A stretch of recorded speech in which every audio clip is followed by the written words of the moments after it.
morning, welcome to Yarra Care Cooking Diary.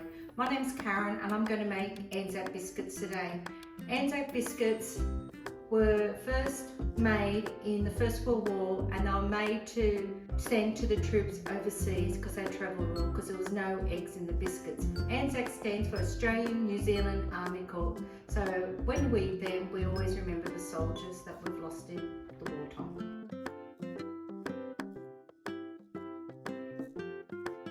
Biscuits have 1 cup of plain flour, 1 cup of rolled oats.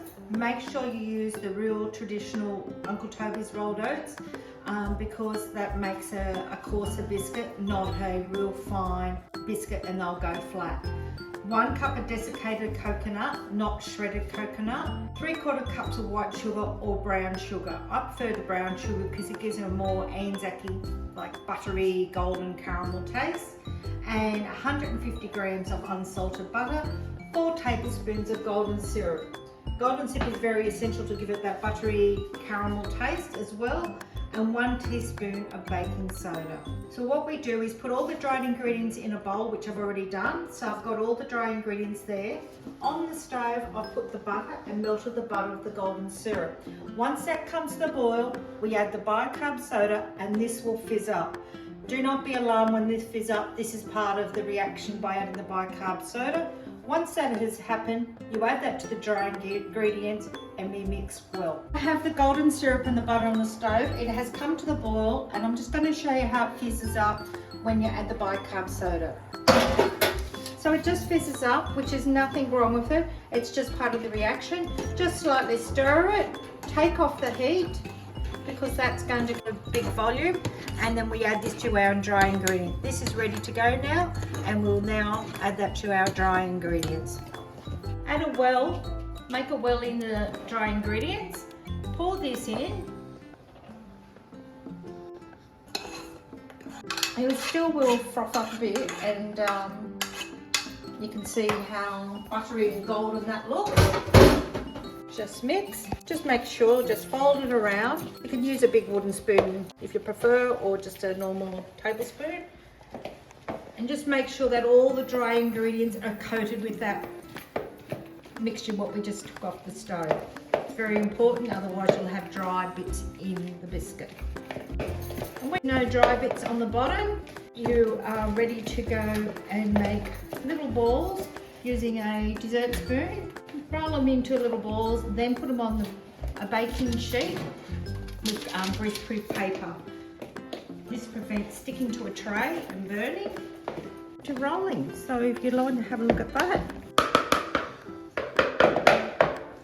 Oh, there we are, that's what the mixture looks like. So what we do now, make sure they're uniform in size so that makes it even cooking, because you don't want to have any raw biscuits. This mixture is really good to make into a slice too. You can have a slice tray and just make it, press it into a tray that's got the greaseproof paper. Pour the mixture in, bake it for about 15 minutes. Like these biscuits will be about 15 to 20 minutes, all depends on your oven. Preferably a fan forced oven, but not all ovens have that. And with the slice, just take it out, put it on a tray, just let it cool down a bit, and then mark it out into little finger-sized things like a little muesli bar, and they're a really healthy option for lunchbox. You can add sultanas or chopped chips to it as well.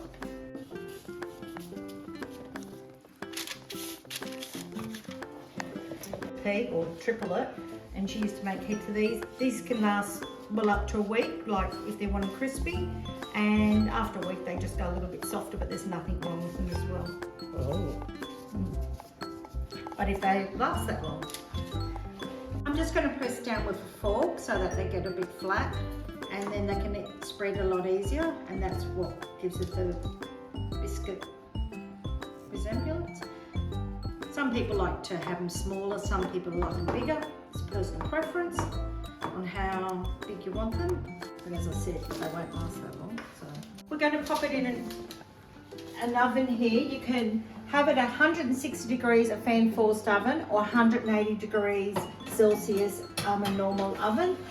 And we pop that in there. 12 minutes if you want them chewy, or 15 minutes if you like them crispy. I'm going to do them at 15 minutes. but please check at 12 minutes because every oven is different. Okay, then I'm going to check them at 12 minutes just to see how it is. But as I said previously, please check them at 12 minutes because every oven is different. Sometimes you have to turn them around if you have a normal oven without a fan force. So I'll check them at 12 minutes. But if you want them crispier 15 minutes, take them out. We're going to put them on a rack and then we'll let them cool, and that's when they cool down, they should be crispier biscuits. This was a recipe for today, golden Anzac biscuit. So please eat well, live well, and stay tuned with Yarra Care.